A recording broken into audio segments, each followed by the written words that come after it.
How did week one impact our perspective of the AFC? We're delivering our AFC power rankings today on the Locked On NFL Scouting Podcast.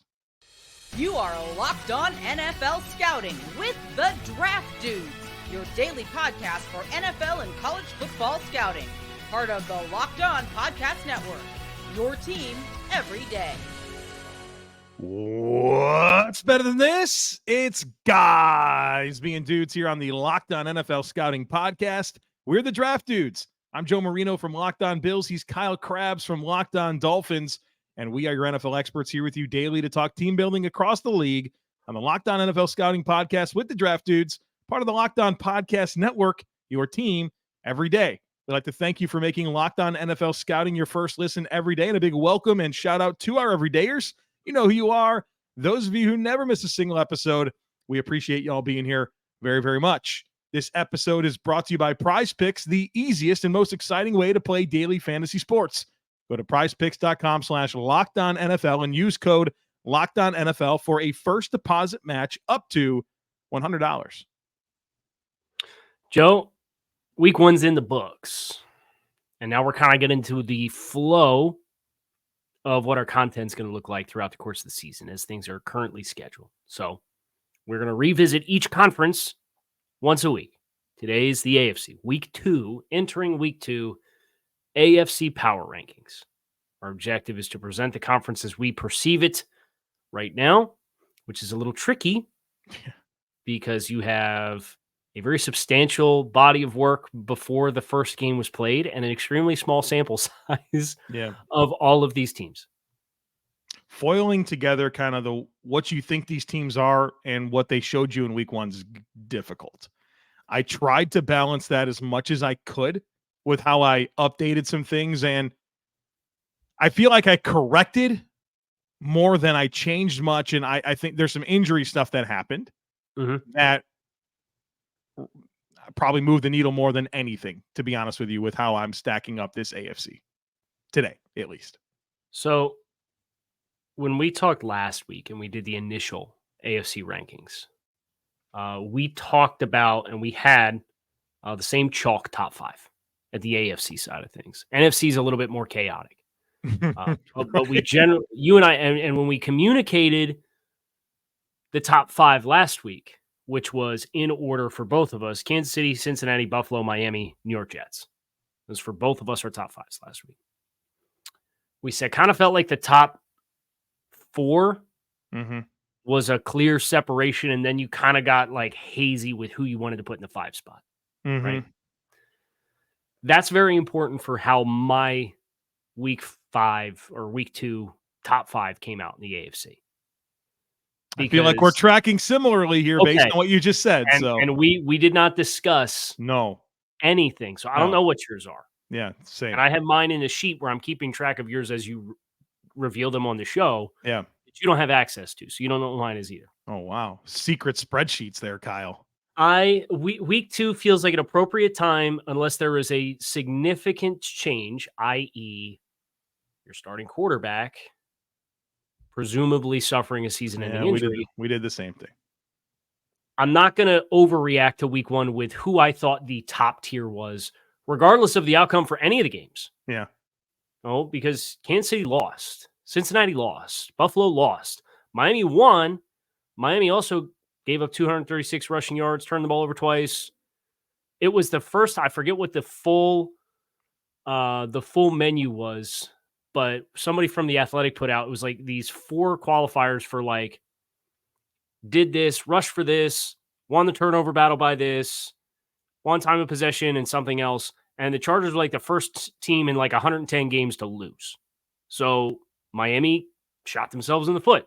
I'm not overreacting to any of those results. I feel like that's the top four. I need a bigger body of work before I'm going to move any of them. So I have Kansas City, Cincinnati, Buffalo, Miami, top four. I have Kansas City, Cincinnati, Buffalo, Miami, top four. Oh, fun. And so the first three lose, like you mentioned. Here's what's so interesting about those top four teams. I felt like they all had this exact same game happen to them last year. At one point or another, right? We all remember the Colts and Chiefs game last year. Yep. We remember the Bengals in week one last year. Yep, against Pittsburgh. The Bills' first game against the Jets in New York or New Jersey. Sorry, Bills fans. Just like that. And Miami, Baltimore last year in week 2. We saw these games. All right, cool. It doesn't change much. And the fact that, I mean, these teams, I don't think any of these 4 teams had significant injury, right? Nothing that's really going to move things for me. I keep it as them as the top 4. Now, the sample size will grow. We'll adjust as necessary. But I think the 4 teams are still the 4 best teams in my opinion. And the big thing for Kansas City is you're presumably getting Kelsey back and Chris Jones ended his holdout. That seems helpful. Right. 2 of your top 3 players are back in the fray starting this week. Yeah. So those are my top 4. That 5th spot, though, is open. The team that I had below New York last week at 6 was the Cleveland Browns, and they won. I didn't think offensively they looked particularly promising doing it. Mm-hmm. They're not my 5 spot. Okay, mine either. I have the other Florida team in the AFC. 2 top 5 teams in the AFC for the state of Florida. The Jacksonville Jaguars, for me, moved up 2 spots from me last week. From 7, they now check in at number 5. Jacksonville checks in at number 5 for me as well. That's a 4-spot jump for you. It's a 4-spot jump for me, and I think it has a lot more to do with probably correcting a little bit from having them a little too low to start, but also kind of the teams that they jumped, me leading to some questions about them. So I'm putting them at number 5 with the 4-spot jump. And I think I'll save some of those questions for when we get into those teams here. So let's talk about Jacksonville, right? They win by 10. Mm-hmm. It's a closely contested game against Anthony Richardson in his first career start. Now they pull away at the end of the game, and Minshew has to make it an appearance for Jacksonville towards the end of the game. For Indy. Oh, excuse me, for Indy. Yeah. Yeah, because he played for Jacksonville. Right. No, you had me thinking about everything there. I'm like, oh, man. Yeah, wait, whoa. Okay, thank you, because somebody would have came for him. They'll never let us off the hook for that. Gosh, no. Brandon Scherff sounds like he avoided serious injury. He was cart. Anytime the word cart is invoked in the headline, it's scary. He's day-to-day from what I last saw with an ankle injury, so that's crisis averted, because I think you already look at, it's another 5 games without Cam Robinson. Before Cam Robinson's eligible to come back off suspension. Calvin Ridley looked really good. The chemistry with him and Trevor Lawrence looked awesome. So that's everything that you hope. He was moving, man. Yeah. Moving. And then you add in the other speed of their skill group, and then you add in what should continue to be an ever-improving defense because of how many young, talented players they have. I think there's a lot to like there, and I think the development of Calvin Ridley with Trevor Lawrence and that chemistry really moves the needle for me versus, as you said, some of the questions for the teams that were kind of in that second tier that we regarded as far as AFC teams and how the pack stands out. All right, so Kyle and I have the top 5 the same. Chiefs 1, Bengals 2, Bills 3, Dolphins 4, Jaguars 5. We're going to move on to the middle 5 here in just a moment. But first, get ready for this NFL season with incredible, and I mean incredible, offers from FanDuel, America's #1 sportsbook, because right now, new customers can bet $5, and that'll get you $200 in bonus bets guaranteed. That's a great deal. Here's another great deal. Plus, all customers who bet $5 will get $100 off NFL Sunday Ticket from YouTube and YouTube TV. 2 great offers from FanDuel. Now is the best time to join FanDuel. The app is super easy to use. You can bet on everything from spreads to player props and more. So visit FanDuel.com/lockedon and kick off the NFL season with an offer you don't want to miss. FanDuel, official partner of the NFL.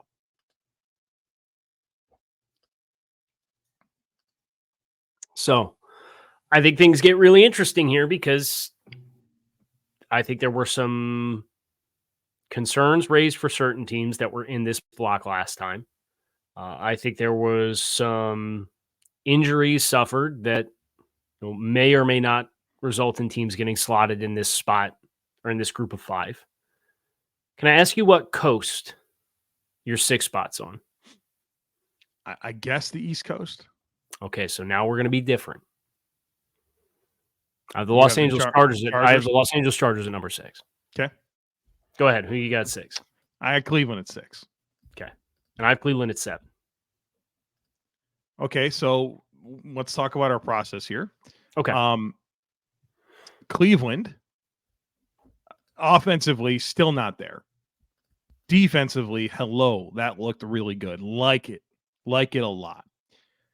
I think they had they quality win. They had a quality win. The Elves, man, they had a quality win over the Bengals. Dude, that's funny, man. I'm sorry. That's funny. But they won their game. And for the Chargers, I think they showcased themselves well on offense with their rushing offense. I think that was more of an adjustment from Miami more than anything, and a very different philosophy of how they're going to play defense. And they're fitting the run completely different with a lot of similar players. And I don't know. I wasn't in love with their passing offense. I don't think Herbert has separators, and defensively, like, yikes. So I don't know. I feel like I came away with more questions from the Chargers side of things. And honestly, I felt like they were lucky to be in that game with Miami. So the Browns won their game, and I think I have less overall questions. Okay. So let me focus on the Chargers, who I do have at 6.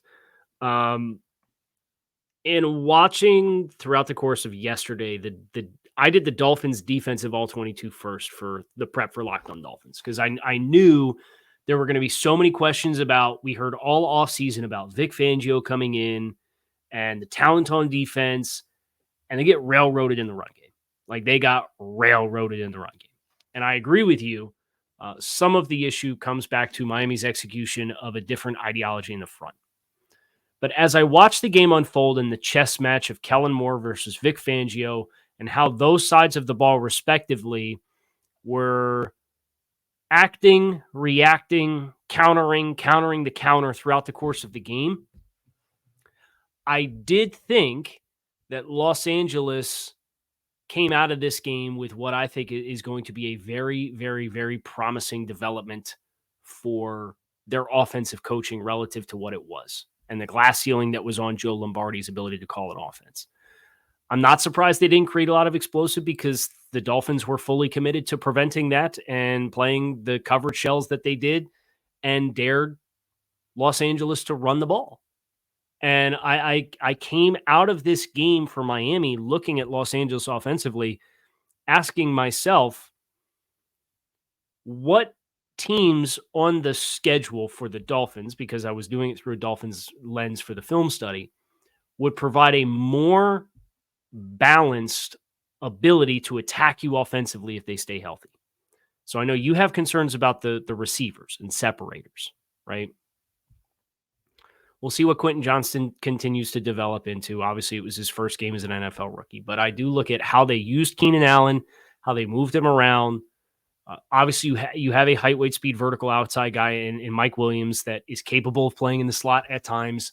They've got big-bodied, physical tight ends. They've got a really good offensive line with Rashawn Slater back. I thought Jamari Salyer at right guard looked really good. Corey Linsley whooped Miami's Raekwon Davis, and they got after Zach Sealer a good bit as well. I thought Wilkins was disruptive, but I think the rest of the group had to play more like what Wilkins did. So I trust Brandon Staley's going to figure something out defensively. They're too talented. Now, if Khalil Mack and Joey Bosa play quiet the way that they did in that game, that's going to be a big cause for concern. Brandon Staley was very quick to say the ball was out, and we didn't really have the answers for Miami's unique counters to what the Chargers did to him last year. So I had the Chargers at 8 last year. I came out of this game thinking this is still an 11, 12-win football team. I still think they have all the talent in the world to do it, and I like the offensive coaching. Why are we continuing to give Brandon Staley the benefit of the doubt that he's going to figure out his defense? Scoring defense is 3 years with, or 2 years now with the Chargers, 29th in scoring in 2021, 21st in 2022. And they just gave up 36 to Miami. Trending in the right I don't know, man. I don't know about this guy. I have my questions. So we have 6 and 7 flip-flopped. Okay, so you have the Chargers at 7. You is that correct? Okay. And I assume that you had the Browns at 7. So I do have the Browns at 7. Yes. And you had the Chargers at 7 last week. Keeping them there. Okay. I agree with everything you said with Cleveland. I really like the secondary performance. You had the near pick for Greg Newsome in coverage against Jamar Chase on the sideline. I thought, that was really promising to see how comfortable they were trying to defend those wide receivers. And the overall defensive line, I think puts them in a great spot to be able to really push for a wild card spot. So I have the Browns 7 as well. 8. Things get real hairy here. Got Baltimore. I also have Baltimore. Concerned about the injuries, though. Oh gosh, yeah. We both have Baltimore 10. So we, despite the injuries, we are moving them up 2 spots. Well, yeah, it's some of the other stuff going on. Right. Shout out Pittsburgh. Right. Shout out Pittsburgh. Right. Shout out Aaron Rodgers getting injured. Right. So, yeah, Baltimore moves up 2 spots for both of us to 8. Marcus Williams torn pec. Ronnie Stanley left the game. Tyler Linderbaum left the game. J.K. Dobbins is out with an Achilles for the year. It's week 1. It was a brutal stretch for Baltimore. Teams is always banged up, man. Yeah. Now those 2 offensive linemen I haven't seen an update on. So if you kind of want to give any of your thoughts for the game, I can kind of just check in real quick, make sure we're they beat Houston. Congrats. I mean, CJ Stroud first start. I don't think their passing game looked any more inspiring than it has in previous years. But I mean, I think obviously they did some good things on defense. They, I think that Baltimore winning their game plus injuries and flops from other teams pushed them up for me a little bit. So Linderbaum and Stanley are day-to-day. So that's good news. Good for them. Yes. Marcus Williams out extended period of time. They have 2 safeties on the 53 right now. So now they got 1, 2, 3, 4, 5, 6, 7, 8 corners. So maybe some of that flexibility helps them.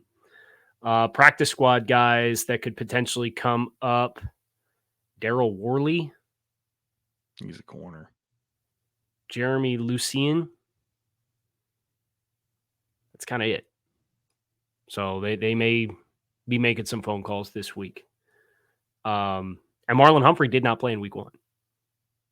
So I mean, literally their best players. They're who's who. What were your thoughts on the revamped offense? Because that's another area of apprehension for me. Right. I think we're still we'll see. They didn't come out and light up the Texans for sure in their first game with a new defense. Right. Number 9. That's where I got the Jets. I have our friends in Foxborough. And the New England Patriots at number 9.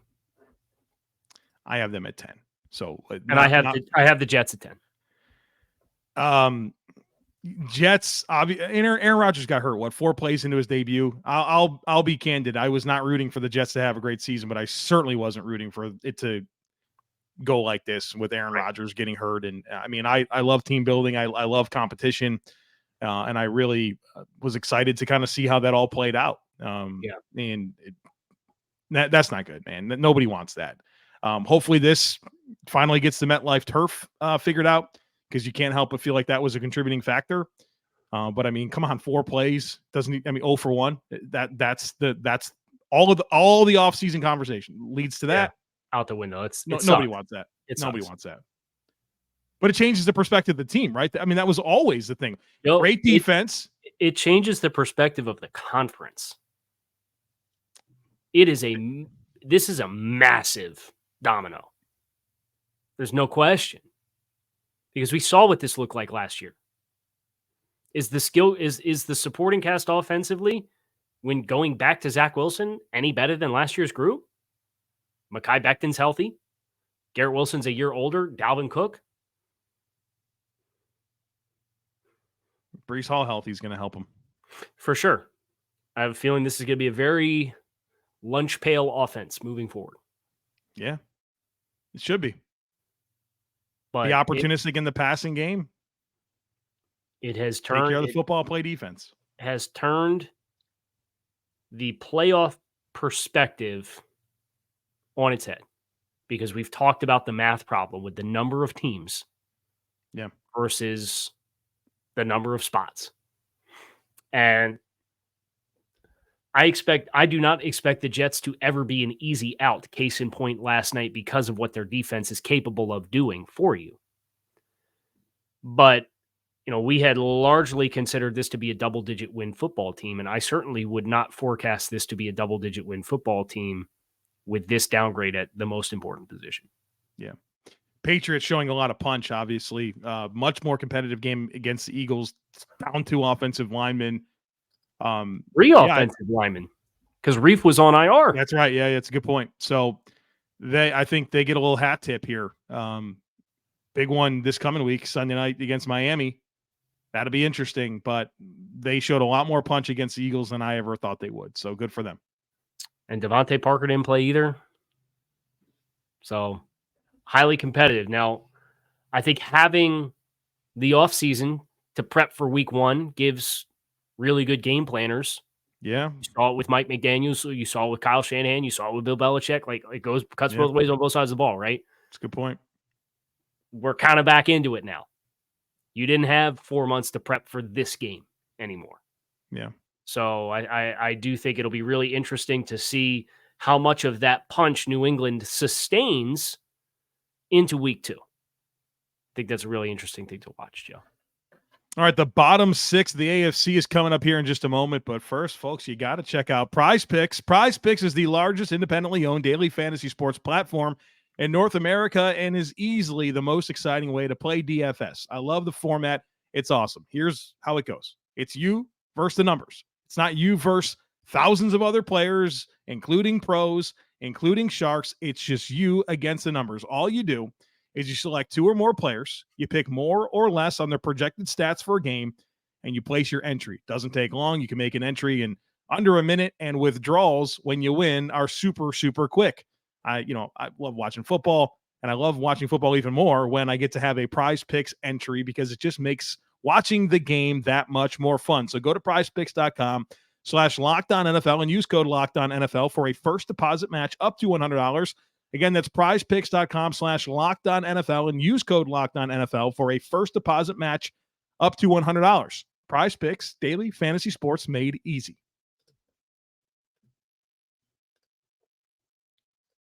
All right, so we're into the bottom 6, 11 through 16. Let's be anticlimactic. Who do you have in last place? Houston. Had him at last place. I have no reason to move him off of last place. And I am clinging to my priors. I had the Colts in last place. So I'm going to leave the Colts in last place. Yep. Okay, so you have the Houston Texans, which was the same spot that you had them last week. Is that correct? That's right. Okay. 11 is where I have the Pittsburgh Steelers checking in. Same. Okay. And you had Pittsburgh at 8, and I had Pittsburgh at 9 last week. So this is a drop for both of us. Down 3 for you, down 2 for me. They looked horrible. Got slapped, baby. Got slapped. Looked horrible. Couldn't do anything offensively at all. Totally overwhelmed. So much for Kenny Pickett's year 2 glow up, at least in week 1. Man, right? And you played the best defense in the league, right? If we're being honest. Defensively, they didn't tackle well. That's it. TJ Watt, and that's it. Cam Hayward's hurt now with the groin. Yeah, he's going to miss, they said 8 weeks. That's a big loss. You remember where I had him in my interior defensive line rankings over the summer? I think top 5, right? I think he's an unbelievable player. Yeah. Yeah. So now, that doesn't help those linebackers. Are you kidding? Yeah, the linebackers were bad against San Francisco. We said it yesterday, but in hindsight, that group of plug players that don't have a lot of dynamic rate, it's just the total inverse of what San Francisco had on the field. There was never a more apparent illustration of the value of dynamic athletic linebackers if you have them than what San Francisco put out. In Pittsburgh last year was Devin Bush and Miles Jack just looking like clowns there as well. It's like, really? Like a huge problem with your football team, you parlay that into No upgrades. How concerned are you with what Pat Pete looked like, too? It's see. early. It's early, we'll see. right? We'll But, see. Aging and player. I understand how he looks excellent. Still an ascending player at this stage in his career. But, yeah, Pittsburgh didn't have a lot of positives to come out of that game with. Nope. Najee Harris had a 20-yard run. Big win there. So, I have the Broncos at 12. Really? And I know you probably have the Raiders at 12, right? I don't. Oh, really? Tennessee at 12. Tennessee at 12? You have the Raiders at 13. Who do you have higher, the Broncos or Raiders? Raiders, they won the game. Right. So here's my apology letter to Las Vegas. I had you as the worst team in the conference last week. I have you 13th. I moved you up 3 spots. I don't think Denver left a lot out there to be desired. I think Las Vegas took advantage of that. Opportunistic. Credit to you for doing it. But if you had me hold both teams up, I think Denver, you get Jerry Jeudy back from the hamstring. I think they can figure it out more. So I'm kind of clinging to my priors, trying not to overreact to one head-to-head week 1 matchup between the two teams. But I did move the Raiders up 3 spots. I just have the Broncos at 12.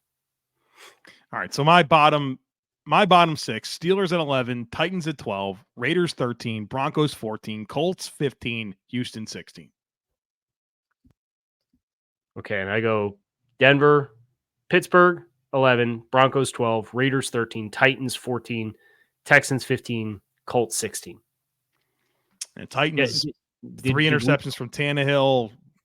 The game management decision to kick the field goal at the end of the game for Vrabel. Yikes. Was bad. That was bad. Right. It's not like the Saints played great. I mean, their defensive front looked good, but did their defensive front look good, or was Tennessee's offensive line just everything we were afraid it was going to be? Tajay Spears, though. Tajay Spears, that's right. So that's the AFC power rankings.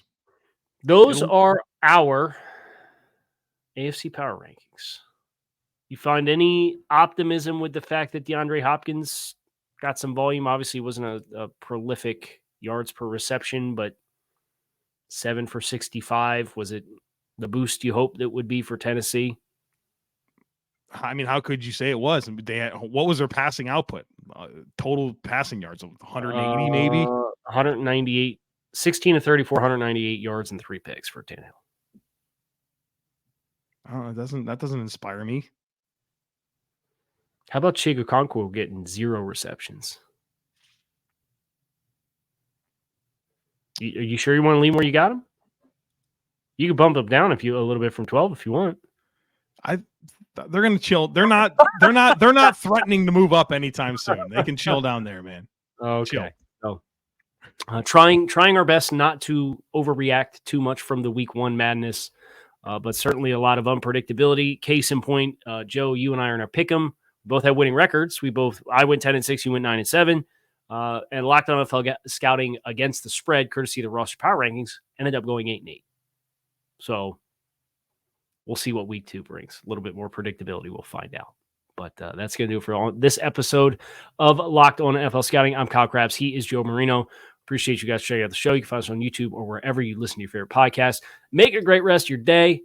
We're out of here. Peace.